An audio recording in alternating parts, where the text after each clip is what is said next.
Hello students, welcome back to our channel Nupur institute. आज हमारी NCERT class 8th की science की क्लास है। आज हम आपको एग्रीकल्चरल इम्प्लीमेंट्स को एक्सप्लेन करने वाले हैं। तो हमारी वीडियोस को डेली फ्री में पाने के लिए हमारे चैनल नूपुर इंस्टीट्यूट को सब्सक्राइब जरूर करें, वह अपनी फ्रेंड्स के साथ शेयर और लाइक भी जरूर करें। तो चलिए स्टार्ट करते हैं आज की वीडियो।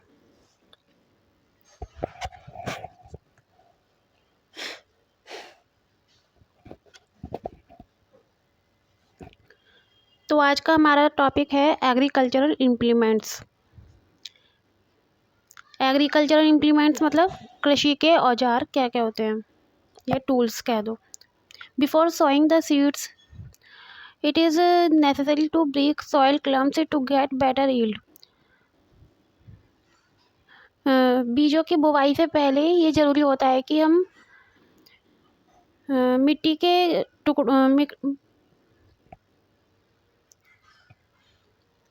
मिट्टी के जो कंकड़ पत्थर होते हैं उनको हमें तोड़ना आवश्यक होता है अच्छी उपज के लिए। This is done with the help of various tools. तो ये किससे होता है? बहुत सारे टूल्स के थ्रू हम करते हैं। The main tools used for the purpose are the plough, hoe and cultivator.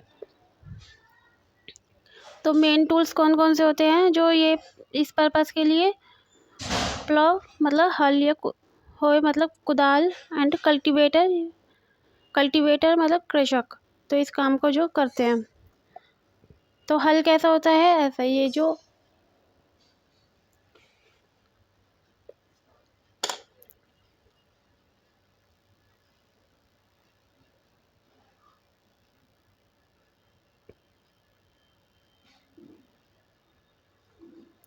आपको ये जो हल दिखाई दे रहा है, तो ये हल है द प्लव। इसमें जो ये दो बैल लगे होते हैं और इसके बीच में ये लकड़ी का ट्रायंगल शेप का लगा होता है, और एक ये कृषक होता है।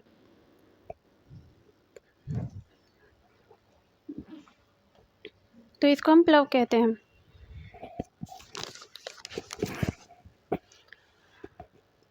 अब इसके बाद आता है प्लव। प्लव मतलब हल। This is being used since ancient times for tilling the soil. ये बहुत पहले के टाइम से यूज़ होता आया है सॉइल की टिलिंग करने के लिए। Adding fertilisers to the crop. फसल में फर्टिलाइजर्स को ऐड करने के बाद removing the weeds and turning the soil.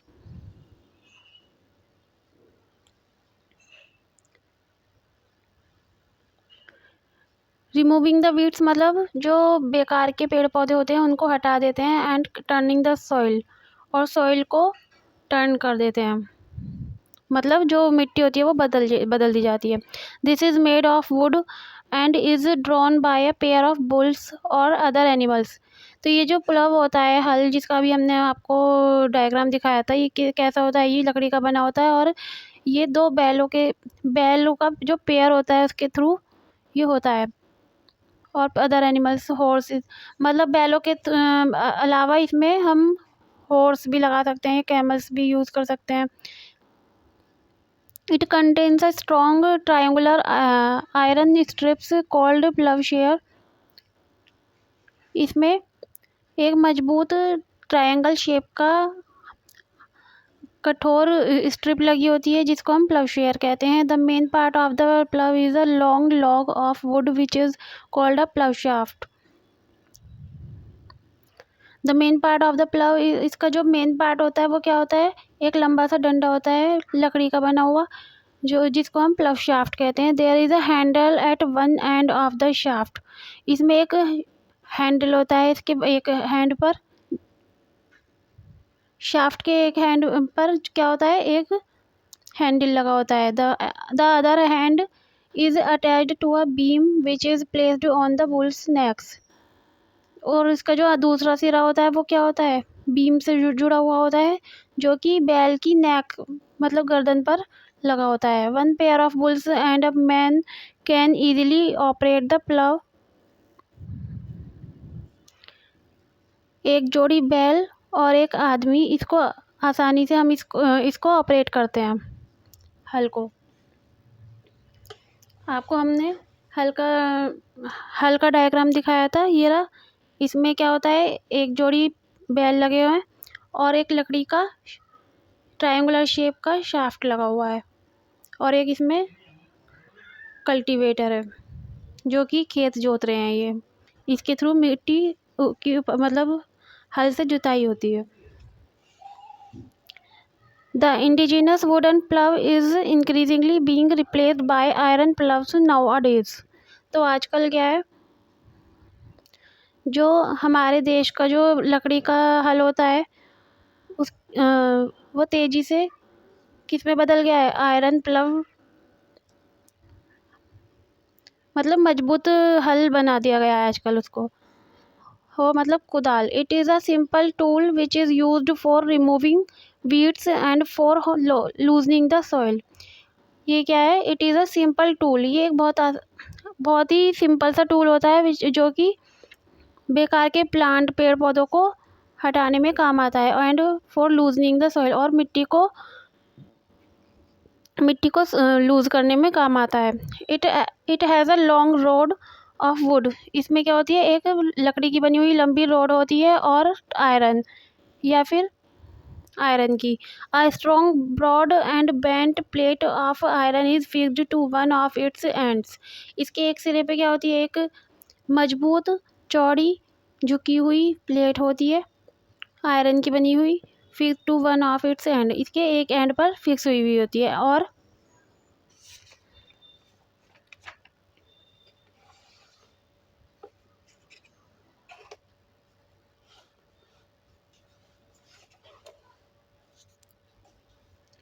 Works like a blade, और ये जो है एक ब्लेड की तरह काम करती है। It is pulled by animals. ये जानवरों के द्वारा ले जाई जाती है।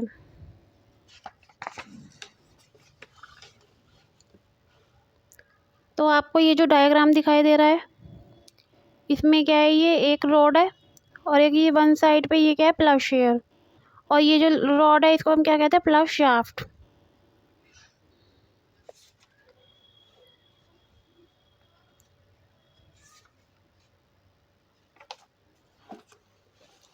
बाकी ये जो दूसरा डायग्राम है इसको हम मतलब जो हमने अभी पढ़ा है कुदाल का डायग्राम है। इसमें क्या है, ये बेंट प्लेट दे रखी है इसमें, और ये ग्रिप है, ये हैंडल है इसका, और ये बीम है, और ये जो है एक ये रॉड है। ठीक है ना, सब बच्चों को समझ में आ गया। Now cultivator. कल्टीवेटर किसको कहते हैं हम, जो कि फार्मर होते हैं। Nowadays ploughing is done by tractor driven cultivator. आजकल क्या होता है, जो खेतों की जुताई का काम होता है वो किसके थ्रू होता है, ट्रैक्टर के थ्रू, जिसको कल्टीवेटर ड्राइव करता है। मतलब कल्टीवेटर कौन होते हैं, फार्मर। तो फार्मर उसको ड्राइव करके लेके जाते हैं। The use of cultivator saves labour and time. तो ये जो फार्मर लोगों की वजह से क्या होता है, टाइम का और लेबर का बचत होती है। तो जैसा कि आपको ये पिक्चर में दिख रहा है, ये ट्रैक्टर को इसको फार्मर लेके जा रहे हैं और इससे खेत की जुताई कर रहे हैं, जिससे ना तो हमें लेबर की ज़रूरत पड़ रही है और टाइम का भी सेव हो रहा है। ठीक है ना बच्चों, तो इससे सारा काम ये खुद ही हो रहा है, टाइम के अकॉर्डिंग सारा खेत जुत रहा है। Cultivator driving by a tractor. ठीक है ना। नाउ सोइंग मतलब बुवाई, बीजों की। Sowing is an important part of crop production. तो फसल के प्रोडक्शन में सोइंग का एक इम्पॉर्टेंट पार्ट होता है। बिफोर सोइंग, बुवाई से पहले, good quality clean and healthy seeds of a good variety are selected. बुवाई से पहले अच्छी क्वालिटी और क्लीनलीनेस एंड हेल्थी सीड्स, मतलब जो स्वास्थ्यवर्धक बीज होते हैं, ऑफ अ गुड वैरायटी, अच्छी वैरायटी के वो होने चाहिए, वो उनको सिलेक्ट किया जाता है। Farmers prefer to use seeds which give high yield. तो फार्मर लोग क्या करते हैं, ऐसे सीड्स का यूज़ करते हैं जो कि अच्छी उपज दें। Selection of seeds. नाउ बीजों का हम सिलेक्शन कैसे करते हैं। One day I saw my mother put some gram seeds in a vessel and pour some water on them. एक दिन मैंने देखा कि मेरी मम्मी ने कुछ चनों को एक वेसल में डाल दिया और उसके ऊपर पानी डाल दिया। After a few minutes some seeds started to float on top. तो कुछ समय बाद क्या होता है कि कुछ बीज ऊपर तैरने लगते हैं। I wonder why some seeds float on water. तो मैं आश्चर्यजनक हो गई कि मुझे आश्चर्य हुआ कि कुछ बीज ऊपर क्यों तैरने लगे। तो अभी एक्टिविटी दे रखी है बच्चों, take a beaker and fill half of it with water. आप एक बीकर लेके देखो और उसमें थोड़ा सा हाफ पानी फिल कर लो। Put a handful of wheat seeds and stir well. एक मुट्ठी उसमें आप व्हीट सीड्स डाल लो और उनको हिला लो। वेट फॉर सम टाइम, और कुछ समय का वेट करो। Are there seeds which float on water. तो क्या आपने देखा कि इसमें कुछ ऊपर तैरने लगे बीज। वुड दोज बी लाइटर और heavier than those which sink. क्या आपने देखा कि कुछ इसमें से हल्के हैं। वुड दोज बी लाइटर और heavier than those which sink. मतलब जो इसमें डूब गए हैं, क्या उनसे वो हल्के हैं जो ऊपर तैर रहे हैं। Damaged seeds become hollow. जो इसमें डूब damaged seeds become hollow and are thus light therefore. जो डैमेज्ड हुए हुए सीड्स होते हैं वो अंदर से खोखले हो जाते हैं, जिसकी वजह से वो वजन में हल्के हो जाते हैं और ऊपर तैरने लगते हैं पानी के ऊपर। This is a good method for separating good healthy seeds from the damaged one. तो ये एक अच्छा मेथड होता है अच्छी क्वालिटी के बीजों को डैमेज्ड सीड्स से अलग करने का। Before sowing one of the important task is Before sowing, one of the important task is to know। बुवाई से पहले एक इम्पॉर्टेंट बात ये होती है कि to know about the tools used for sowing seeds. कि इसमें बुवाई के लिए कौन कौन से टूल्स का हम यूज़ कर पाते हैं। ट्रेडिशनल टूल, तो एक क्या होते हैं परंपरागत tool. The tool uses traditionally for sowing seeds is shaped like a funnel. जो परंपरागत टूल्स होते हैं बुवाई के लिए, बीजों की बुवाई के लिए, तो उनका जो शेप होती है वो एक फनल की तरह होती है। The seeds are filled into the funnel. तो बीजों को इस फनल में भर दिया जाता है। पास डाउन थ्रू 2 और 3 पाइप्स। इसमें नीचे 2 या फिर 3 पाइप्स होते हैं जिसके थ्रू बीज जाते हैं। हैविंग शार्प एंड्स, और इसका जो एंड अंतिम सिरा होता है वो एक शार्प होता है, उसके अंदर चले जाते हैं। The ends pierce into the soil and place seeds there. जो इसका अंतिम कोना होता है वो मिट्टी के अंदर जाके सारे सीड्स को वहाँ जमा कर देता है।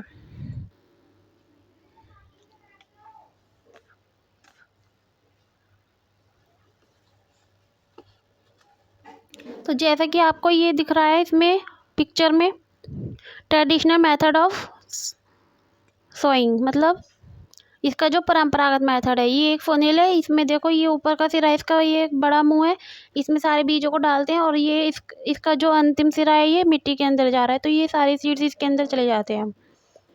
समझ आ रहा है ना सब बच्चों को।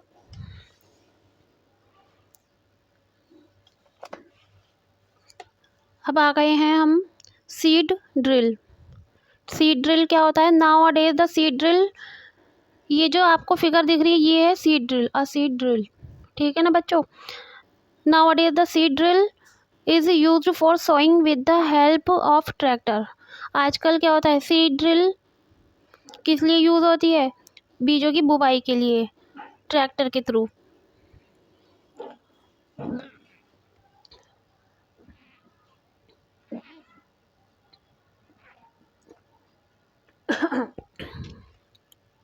This sows the seeds uniformly at equal distance and depth। तो इससे क्या होता है, इससे बुवाई कैसी होती है, बीजों की बुवाई इससे एक एकसार तरीके से होती है, इक्वल डिस्टेंस पे होती है और मतलब गहराई में होती है। तो इससे मतलब ये नहीं है कि कोई जैसे भीड़ भाड़ हो गई बुवाई, मतलब बुवाई में जैसे बीजों की भीड़ भाड़ हो जाती है, तो ऐसा नहीं होता। इसमें इक्वल डिस्टेंस पर होती है बीजों की बुवाई, और जिसमें जितनी इसमें डेप्थ होनी चाहिए उसके अकॉर्डिंग इसमें ठीक से हो जाती है, जैसे कि आप इसमें पिक्चर में देख पा रहे हैं।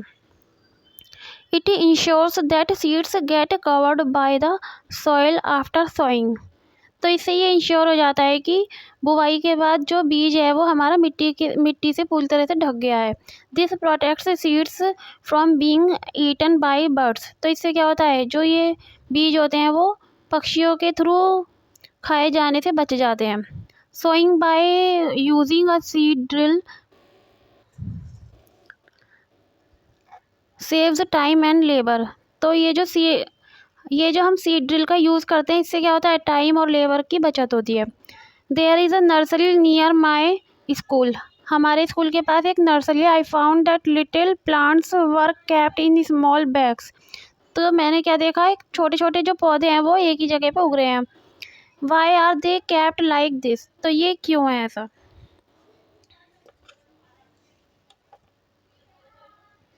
Seeds of a few plants such as paddy are first grown in a nursery। तो सबसे पहले क्या होता है, नर्सरी में सबसे पहले जो चावल के बीज होते हैं वो सबसे पहले ग्रो होते हैं।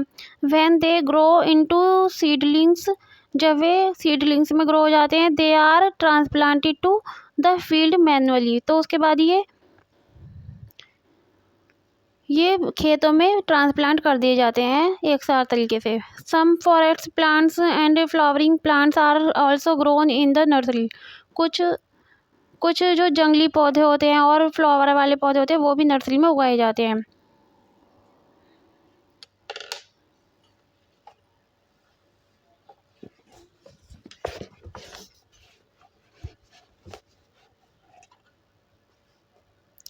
Appropriate distance between the seeds is necessary to avoid overcrowding of plants।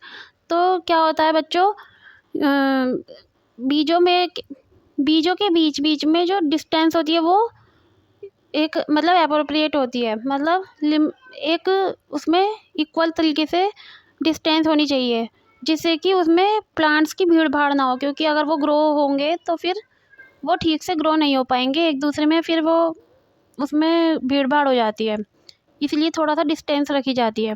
This is allows plants to get sufficient sunlight. तो इससे क्या होता है, पौधों को अच्छे से सनलाइट मिल जाती है, nutrients and water from the soil, और आवश्यक पोषक तत्व मिलते हैं, पानी मिलता है मिट्टी से, जिससे कि उनको ग्रोथ होने में मदद मिलती है। At times a few plants may have to be removed to prevent over crowding. तो इस टाइम पे क्या होता है, कुछ पौधों को हटा दिया जाता है, जिससे कि मतलब जिन पौधों से भीड़ भाड़ ज़्यादा हो रही होती है उन पौधों को हटा दिया जाता है।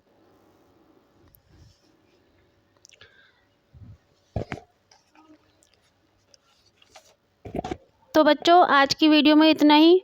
तो उम्मीद है कि आज हमारी वीडियो सभी को पसंद आई होगी। मिलते हैं नेक्स्ट टॉपिक के साथ। Bye bye, Radhe Radhe, thanks for watching.